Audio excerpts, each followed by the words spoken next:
Hello everyone, welcome back to your physics concept class, and our today's topic is vector or cross product of two vectors. So let's start our class. Be with me till the end of the class. Okay, let's start. जो आज का हमारा topic है वो topic क्या है? Vector product, और इसी को हम लिखेंगे और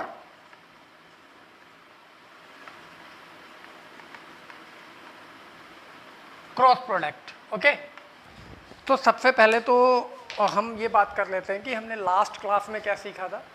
लास्ट क्लास में हमने सीखा था scalar product of two vectors, और आज हम बात करने जा रहे हैं vector product of two vectors. तो let me remind again what is the difference between the scalar product of two vector and the vector product of two vector. पहले मैं सिंप्लीफाई कर देता हूँ. When we multiply two vectors together and we have a new quantity as a scalar, मतलब हमने अगर दो vector को मल्टीप्लाई किया और उनके मल्टीप्लिकेशन से जो नई क्वांटिटी बनी, अगर वो क्वांटिटी स्केलर है तो हम क्या बोलते हैं इसको? It is a scalar product.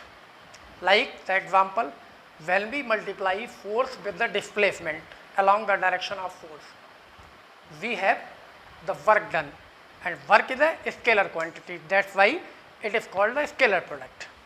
लेकिन सेम केस में जब हम दो वेक्टर्स को मल्टीप्लाई करते हैं और एक नई क्वांटिटी डेवलप होती है, प्रोड्यूस होती है, और अगर वो नई क्वांटिटी वेक्टर क्वांटिटी है, then the product is said to be vector product. Like when we multiply a force applied on a rotating body about an axis and the perpendicular distance between the line of action of force and the axis of rotation, then we have a new quantity as a moment of force. Moment of force, that is torque, and this is a vector quantity. Now this multiplication is said to be the vector product. और दोनों को represent करने के तरीके अलग अलग हैं. Scalar product की हम डिटेल लास्ट क्लास में पढ़ चुके हैं. आज हम सिर्फ वेक्टर प्रोडक्ट की बात करेंगे. तो चलिए देखते हैं क्या है वेक्टर प्रोडक्ट. सपोज करिए कि एक वेक्टर हमारे पास में ये है वेक्टर ए, और इसी के साथ एक दूसरा वेक्टर हम ज्वाइन कर लेते हैं वेक्टर वी, और इनके बीच का ये जो एंगल है वो है थीटा. ओके, और एक चीज़ मैं और आपको क्लियर कर दूँ, ये smallest angle between the vector A and B है, क्योंकि हम इधर से भी अगर मेजर करें तो एक एंगल हमें और मिल सकता है बी और ए के बीच में, जो कितना होगा 360 माइनस थीटा. तो इनमें से स्मॉलेस्ट एंगल कौन सा है? ये. तो अगर इस तरीके से दो वेक्टर हैं और इनको हम मल्टीप्लाई करते हैं और न्यू क्वांटिटी या वेक्टर क्वांटिटी होती है, तो वो वेक्टर प्रोडक्ट है. तो डेफिनेशन में हम क्या लिखेंगे, तो उससे पहले हम जान लेते हैं. क्रॉस प्रोडक्ट भी मैंने यहाँ पे लिखा है, क्रॉस क्यों लिखा है वो भी बता रहा हूँ. If we have two vectors and we can write the vector product in this process. आपको याद होगा कि स्केलर प्रोडक्ट में हम बीच में डॉट लगाते थे मल्टीप्लिकेशन की जगह, इसलिए वो स्केलर प्रोडक्ट और डॉट प्रोडक्ट होता था. लेकिन अगर क्वांटिटी वेक्टर आ रही है तो हम क्या लगाएंगे? क्रॉस, क्योंकि इसीलिए इसका दूसरा नेम है क्रॉस प्रोडक्ट. और इसका मीनिंग क्या होगा? This is mod A into mod b sin theta and n cap. Okay, ये है cross product of two vectors A and B और the vector product of two vectors A and B. अब मैं इसको definition wise बताता हूँ आपको. Scientific definition, the vector product of any two vectors inclined at an angle theta is equal to the product of their magnitudes and the sign of angle between them. मतलब दोनों vectors के magnitude के multiplication और उनके बीच के smallest angle के sign के multiplication के इक्वल होगा. और यहाँ ये आप देख रहे हैं एन कैप भी मैंने लिखा है. वो एन कैप क्या है, इसको हम पहले तो सिंप्लीफाई कर देते हैं. जनरली मैंने आपको बताया था कि जो मॉड है इसको हम डायरेक्टली लिखते हैं. जैसे फॉर एग्जाम्पल फिर से मैं एक बार बताता हूँ, जब हमें किसी क्वेश्चन में फोर्स इक्वल्स टू गिवन होता है, कोई भी vector quantity given like 20 Newton given है, तो हम नोटेशन में इसको एफ लिख लेते हैं, F equals to 20 newton. But हमने लिखा क्या है, यहाँ डायरेक्शन तो लिखा ही नहीं है. तो ये वेक्टर में नहीं लिखा है, ये किस में लिखा है? ओनली स्केलर में लिखा है, मैग्नीट्यूड लिखा है. तो हमें इसको रियल में कैसे लिखना चाहिए? रियल में हमें लिखना चाहिए टेक्निकली इसको mod of vector F equals to 20 newton, but हम यूजुअल मीनिंग में इसी तरीके से लिख लेते हैं। सेम एयर अगर यही चीज़ हम यहाँ अप्लाई करें तो मॉड ए का मीन्स जस्ट ए होगा, means magnitude of A, mod V का मीन्स जस्ट वी होगा, means magnitude of V into sine theta N cap. अब बात करते हैं ये एन कैप यहाँ क्या है। N cap unit vector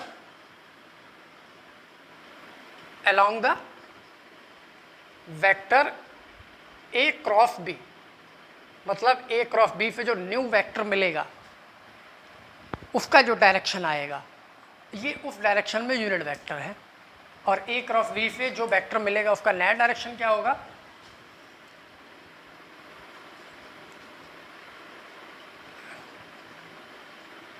its direction is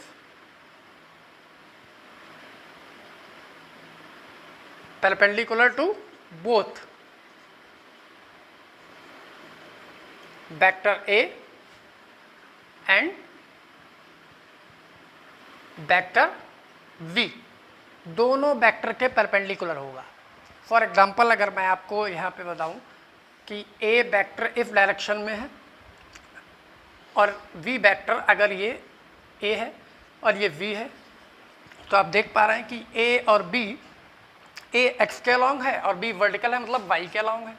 तो इनका जो क्रॉस प्रोडक्ट होगा ए क्रॉस बी, उसका डायरेक्शन किधर होगा, उसका डायरेक्शन इन दोनों के perpendicular, simply perpendicular to the plane containing A and B. और इन दोनों के परपेंडिकुलर कौन सा प्लेन होता है, ये अगर एक्स है और ये अगर वाई है तो जेड होता है। तो मीन्स ये इसके अलॉन्ग ये जो जेड होगा तो इस डायरेक्शन में होगा ए क्रॉस बी का डायरेक्शन। जो नया वेक्टर ए क्रॉस बी मिलेगा वो जेड के अलॉन्ग मिलेगा। तो समझ गए ना, सिंपल सा है। जब भी हम दो वेक्टर्स का वेक्टर प्रोडक्ट लेंगे और हमें एक जो नया वेक्टर मिलेगा तो उसका मॉड तो इस फॉर्मूले के अकॉर्डिंग निकलेगा और उसका डायरेक्शन जिन वेक्टर्स को हमने मल्टीप्लाई किया है उन दोनों के परपेंडिकुलर होगा, मतलब ए के भी परपेंडिकुलर और बी के भी परपेंडिकुलर। तो ये तो हुआ नोटेशन। अब इसका एग्जाम्पल्स कहाँ हैं, एग्जाम्पल्स की बात करते हैं, कौन कौन सी क्वांटिटी इस तरीके से हम नोटिस करते हैं। जैसे एंगुलर मोमेंटम। एंगुलर मोमेंटम क्या होता है, the moment of linear momentum of A particle revolving around an axis. मतलब अगर कोई पार्टिकल ऐसे रिवॉल्व कर रहा है, ये पार्टिकल है मास जिसका m है और इसकी टेंजेंटियल वेलोसिटी यहाँ पे v है, और ये जो एक्सिस है जिसके अबाउट ये रिवॉल्व कर रहा है यहाँ पे इसकी डिस्टेंस r है, means radius of this revolution. तो ये m इंटू वी अगर हम मल्टीप्लाई करें तो क्या होगा, लीनियर मोमेंटम pv। और इस p को अगर हम इस r से मल्टीप्लाई कर दें तो इसको हम क्या बोलेंगे, moment of the linear momentum, जिसको हम रिप्रेजेंट करते हैं एंगुलर मोमेंटम से। और इसका मीनिंग ये हुआ r क्रॉस p, क्योंकि ये खुद एक वेक्टर क्वांटिटी है। तो हमने यहाँ दो वेक्टर मल्टीप्लाई किए, एक तो लीनियर मोमेंटम और दूसरा this is the r is the position vector of particle m with respect to this axis. दूसरा एग्जांपल मैंने अभी आपको बताया, टॉर्क होता है मोमेंट ऑफ फोर्स। अगर इसी को रिवॉल्व करने के लिए यहाँ पे फोर्स F लगाया जा रहा है तो फोर्स की एक्सिस ऑफ रोटेशन से डिस्टेंस कितनी है, r। इसको हम क्या बोलते हैं, मोमेंट ऑफ फोर्स, मतलब टॉर्क, जिसको भी हम ऐसे लिखते हैं r क्रॉस f। ये इसका दूसरा एग्जाम्पल है। और भी बहुत सारे एग्जाम्पल्स होते हैं, लेकिन मैं यहाँ पे सिर्फ टॉपिक आपको बता रहा हूँ, वेक्टर प्रोडक्ट और cross product of two vectors. Okay, तो इतना एक्सप्लेनेशन आप स्क्रीन पॉज करके नोट डाउन कर सकते हैं। अब हम इसके आगे इसकी प्रॉपर्टीज़ की बात करेंगे कि वेक्टर प्रोडक्ट की प्रॉपर्टीज़ क्या होती हैं। Okay,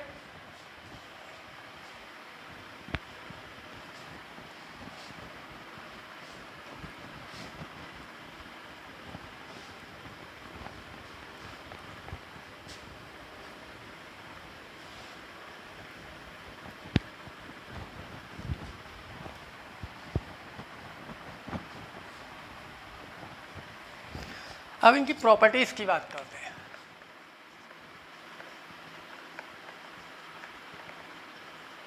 properties of vector product. Okay, इनकी प्रॉपर्टीज़ की बात करेंगे। प्रॉपर्टीज़ क्या क्या है वो देखते हैं। सबसे पहले जैसे स्केलर प्रोडक्ट में हमने सीखा था कि scalar product commutative law follow करता है, लेकिन ये फॉलो नहीं करेगा। तो means the vector product does not obey the commutative law. क्या है अभी आपको याद आ जाएगा, इट इज नॉट ओबे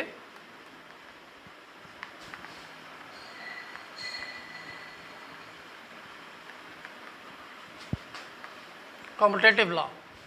ये लॉ क्या है ये तो आपको ऑलरेडी पता ही है। इसका मीनिंग क्या हुआ, कम्यूटेटिव लॉ ओबे ना करने का जो मीनिंग है वो मैं आपको बताता हूँ क्या है। मीन्स अगर हम A क्रॉस V लिखते हैं तो ये इसका मीनिंग B क्रॉस A बिल्कुल नहीं होगा। Means A cross B not equals to B cross A, means it does not obey the commutative law of multiplication. अब दूसरी प्रॉपर्टी की बात करते हैं।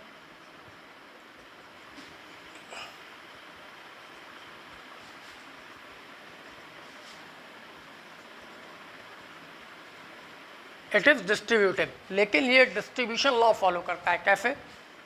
If we have 3 vector A, V and C and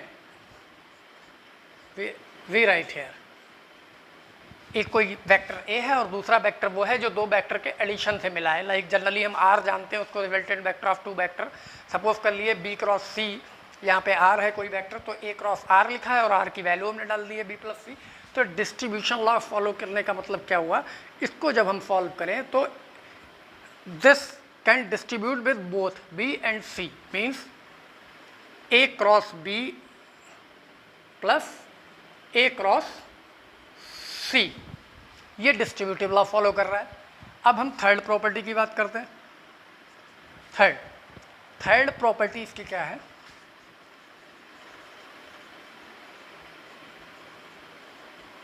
the vector product of 2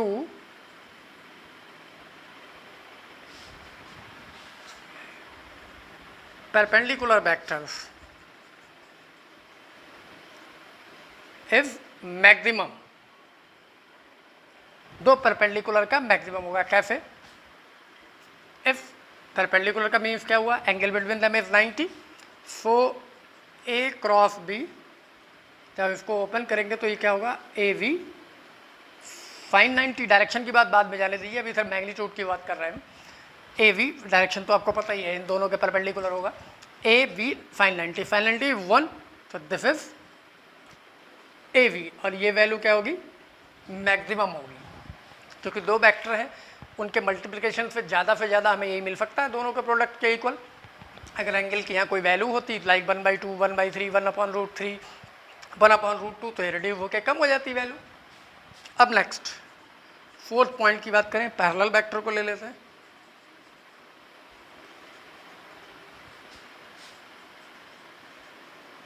the vector product of 2 parallel vector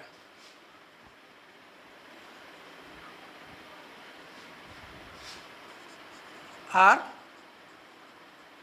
minimum, और यहाँ minimum का meaning 0 से है। That is vector A cross vector V equals to AV sine 0 degree, sine 0 आपको पता है 0 होता है, it is 0, that is minimum. एक प्रॉपर्टी तो ये हो गई। तो this is the fourth property. अब हम फिफ्थ की बात करते हैं। नेक्स्ट फिफ्थ प्रॉपर्टी की अगर हम बात करें तो फिफ्थ प्रॉपर्टी हमारी क्या है, for orthogonal unit vectors, for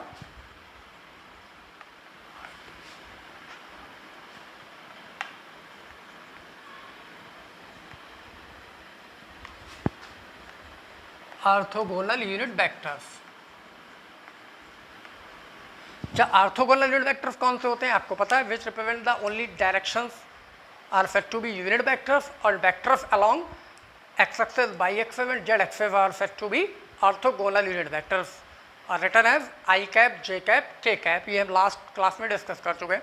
तो इनकी बात करते हैं। तो हम पहले इसको दो पार्ट में रिप्रेजेंट करेंगे। पहले हम सिमिलर वाले की बात करेंगे, like I cross I equals to j cap cross j cap equals to k cap cross k cap, मतलब सिमिलर वेक्टर का जब हम प्रोडक्ट फाइंड आउट करते हैं वेक्टर प्रोडक्ट, तो सिमिलर में एंगल तो जीरो ही आएगा बीच में और साइन जीरो जीरो होता है, तो ये सारे के सारे जीरो होंगे, इक्वल्स टू जीरो। चाहे i cap cross i cap use करें, j cap cross j cap use करें या k cap cross k cap use करें, तो ये ज़ीरो। लेकिन अगर हम इंटरचेंज करें, मतलब आई को जे से, जे को के से, के को आई से, इस तरीके से मल्टीप्लाई करें, मतलब डिफरेंट वेक्टर्स को, यूनिट वेक्टर्स को, तब रिजल्ट्स क्या होंगे। तो उसमें दो पॉसिबिलिटी है। जब हम बी पार्ट को बात करेंगे तो पहले हम बी पार्ट का भी फर्स्ट पार्ट ले रहे हैं। तो यहाँ पे एक डायग्राम देखिए, छोटा सा बनाता हूँ मैं। इस डायरेक्शन में ये एक्स है, ये वाई है, ये जेड है, तो इसके अलाउंग आई कैप होगा, इसके अलाउंग जे कैप होगा यूनिट वेक्टर, और जेड के अलाउंग के कैप होगा। तो यहाँ दो तरीके हैं मल्टीप्लाई करने के, या तो हम इधर से मूव करें आई इंटू जे, जे इंटू के इंटू आई, या फिर इधर से मूव करें आई इंटू के इंटू जे, जे इंटू आई। तो दो डायरेक्शन में, एक तो है एंटी क्लॉकवाइज, इधर से इधर चले। तो फर्स्ट पार्ट में देखिए क्या क्या मिलेगा आपको। सबसे पहले आई कैप क्रॉस जे कैप, ऐसे मूव कर रहे हैं, तो ये एंटी क्लॉकवाइज डायरेक्शन पॉजिटिव होता है रोटेशन के केस में। तो अब ये आपको पता है क्रॉस प्रोडक्ट जिन वेक्टर का करते हैं, जो न्यू वेक्टर आता है उसके रिजल्ट से वो दोनों के परपेंडिकुलर होता है। तो ये किसका कर रहे हैं, I cap cross j cap, और आई जे दोनों के परपेंडिकुलर कौन सा है, के कैप। तो ये इक्वल्स टू होगा के कैप। नाउ फिर और मूव करते हैं जे से के की तरफ, इसका दूसरा पार्ट जे cap cross k cap, simple सी बात है, जे के, third one is I cap, ये आई कैप हो गया। अब के और आई का करते हैं, k cap cross i cap is equals to k cap i cap, इन दोनों के परपेंडिकुलर जे कैप। ओके, ये हुआ इसका फर्स्ट पार्ट। अब सेकंड पार्ट की बात करते हैं। ये हमने एंटी क्लॉकवाइज। अब अगर हम सेकंड पार्ट में ऐसे रोटेट करें इधर से इधर, अब देखिए क्या होगा, आई से के की तरफ ऐसे मूव कर रहे हैं, I cap cross k cap. तो ये क्लॉकवाइज है, क्लॉकवाइज को हमें नेगेटिव लेना है, वेक्टर तो परपेंडिकुलर ही होगा। तो i cap cross k cap equals to minus j cap. Now अब के से जे की तरफ मूव करेंगे, के कैप क्रॉस जे कैप, ये भी आई कैप के इक्वल आएगा but negative. Now j cap cross i cap, j cap cross i cap is equals to minus k cap. ये ऑर्थोगोनल की कंडीशंस है, ठीक है। This is the fifth property of vectors. Now you can note down these property by pausing the screen and by playing the video again and again। तो आप इसको screen pause करके note down कर पाएंगे। इसके बाद मैं नेक्स्ट प्रॉपर्टी भी डिस्कस करूँगा, तो इसको रब करता हूँ।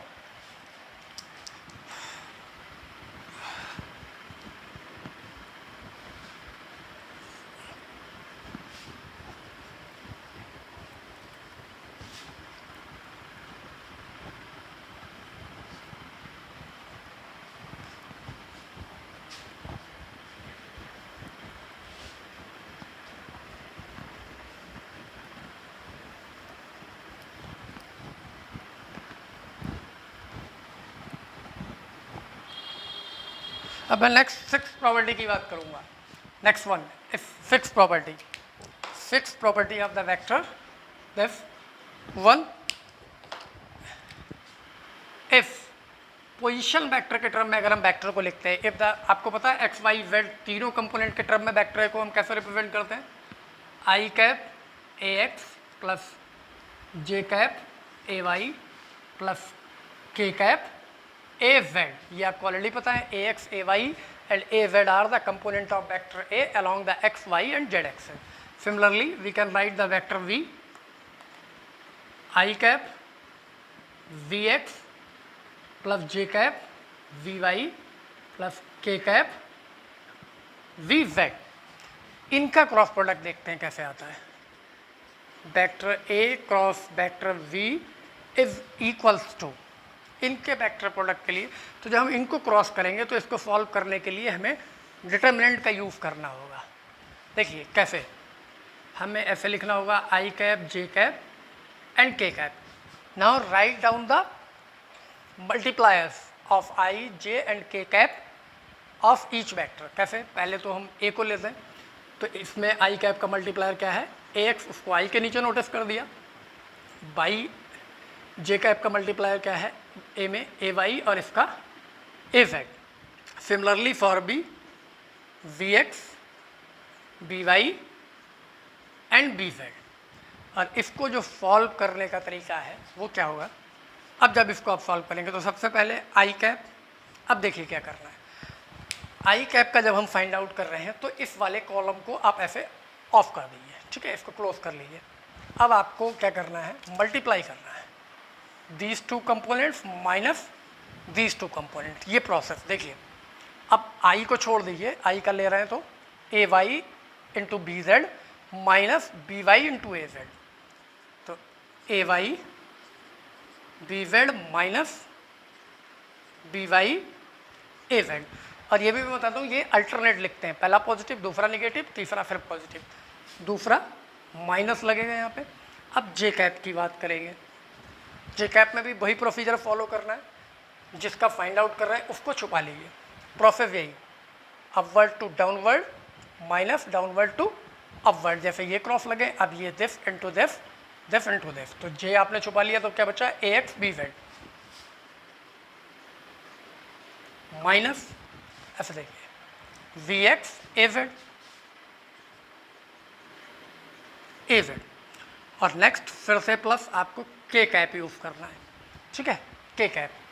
अब देखिए ये वाला कॉलम रिमूव कर दीजिए, A x B Y minus B X A Y,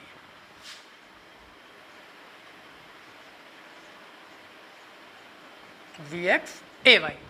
एक चीज़ आप यहाँ पे देख सकते हैं, जब आई कैप ले रहे हैं तो आई एक्स के डायरेक्शन में होता है, तो यहाँ एक्स कोई कंपोनेंट नहीं आया, A Y B Z B Y A Z, मतलब एक्स का पार्ट यहाँ नहीं आया। जे कैप में ये किससे रिलेटेड होता है, किस डायरेक्शन में, वाई डायरेक्शन में होता है, यहाँ वाई कोई कंपोनेंट नहीं आएगा, A x B Z B X A Z, Y आया नहीं आया।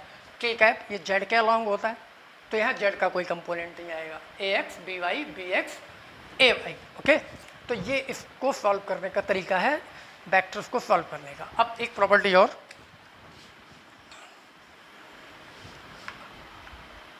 Seventh, vector product of a vector by itself is equals to 0। कैसे, इसको मैं डायरेक्टली नोटिस कर देता हूँ, vector A cross vector a, ठीक है, एक वेक्टर का खुद उसी से कर रहे हैं, तो क्या होगा देखते हैं, मॉड ए इंटू मॉड ए मतलब ए स्क्वायर, और angle between them similar vector है 0, तो इट इज इक्वल्स टू 0, ये हमेशा 0 रहेगा सिमिलर का। अब एक और चीज़ डिस्कस करते हैं, यूज़ की बात करते हैं, तो ये तो प्रॉपर्टीज हो गई जो जनरली आपको यूटिलाइज करनी है। अब इनका यूज़ हम कहाँ करेंगे, ये हम डायरेक्ट प्रॉपर्टी में यूटिलाइज कर लेते हैं उसको। इसको आप स्क्रीन पॉज करके नोट डाउन कर सकते हैं, इन दोनों प्रॉपर्टीज़ को। हम बाकी दो यूज़ की बात और कर रहे हैं।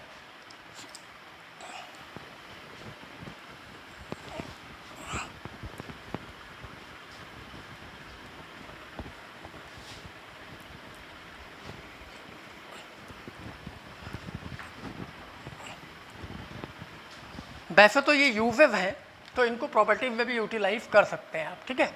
तो मैं यहाँ पे यूजेस की बात कर लेता हूँ। यूज़ कहाँ करेंगे आप, किस तरीके के क्वेश्चन में इनको यूज़ करेंगे। तो फॉर एग्जांपल सबसे पहले यूज़ में मैं ये लिख रहा हूँ, the vector product of two vectors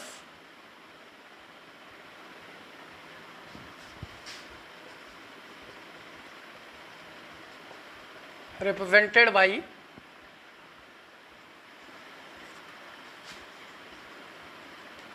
the two sides of a parallelogram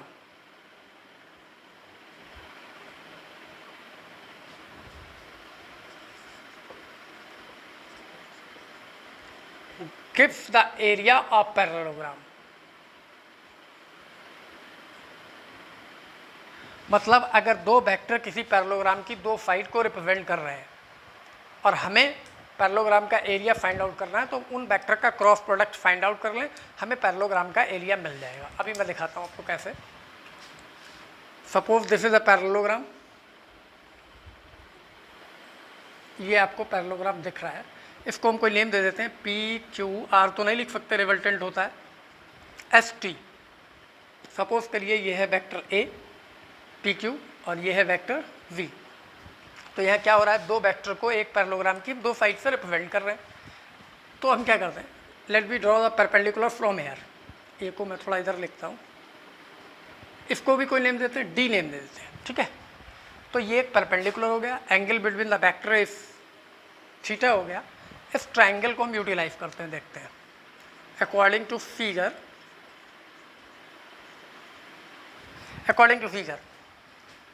in triangle p d t, right triangle आपको पता है, sine theta equals to perpendicular upon hypotenuse. Perpendicular is this, इसको हम पैरेललोग्राम की हाइट एज्यूम कर सकते हैं h, तो क्या होगा d t upon hypotenuse is p t, that is d t equals to p t sine theta. और डी टी का मीन्स क्या है, h हाइट है, और पैरेललोग्राम पी टी का मीन्स है यहाँ p t is a vector v, तो यहाँ पे मॉडुलस लिखना है वेक्टर का v साइन थीटा, ठीक है। नाउ अब आप a क्रॉस b फाइंड करिए, a क्रॉस b, तो इसको आप कैसे लिखेंगे, a v साइन थीटा। और इसको अगर हम सॉल्व करते हैं तो इसको हम ऐसे भी लिख सकते हैं, a और b साइन थीटा को एक अलग ब्रैकेट में कर देते हैं। तो यहाँ पे आप देख पा रहे होंगे a और b साइन थीटा का मतलब यहाँ क्या है, h फ्रॉम दिस, तो यहाँ पे लिख सकते हैं a इंटू एच।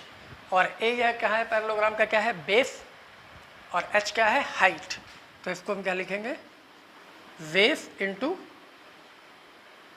हाइट। और बेस इंटू हाइट क्या होता है, एरिया ऑफ पैरेललोग्राम। तो वेरीफाई हो गया आपका कि the cross product of two vectors represented by the two sides of a parallelogram gives the area of that parallelogram. Okay, तो इसको चाहे आप यूज समझ लीजिए चाहे प्रॉपर्टी समझ लीजिए, जनरली तो ये यूज है, इस तरीके के क्वेश्चन आपसे सॉल्व करवाए जा सकते हैं। जैसे कोई पैरेललोग्राम की दो वेक्टर्स, आप दो साइड्स आपको वेक्टर फॉर्म में गिवन है, उसका एरिया पूछ रहे हैं, तो सिंपली आप उसका क्रॉस प्रोडक्ट फाइंड आउट कर दीजिए, एरिया आ जाएगा। वन मोर, इसको भी आप स्क्रीन पॉज करके या वीडियो को अगेन प्ले करके नोट डाउन करेंगे। One more,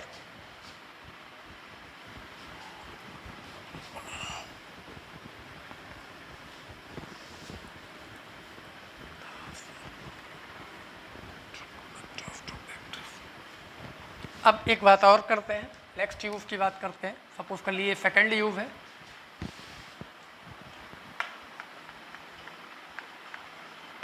the half of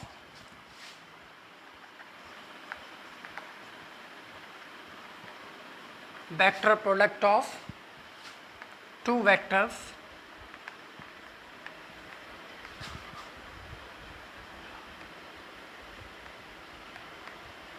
represented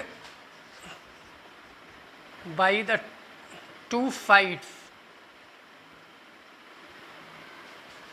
of a triangle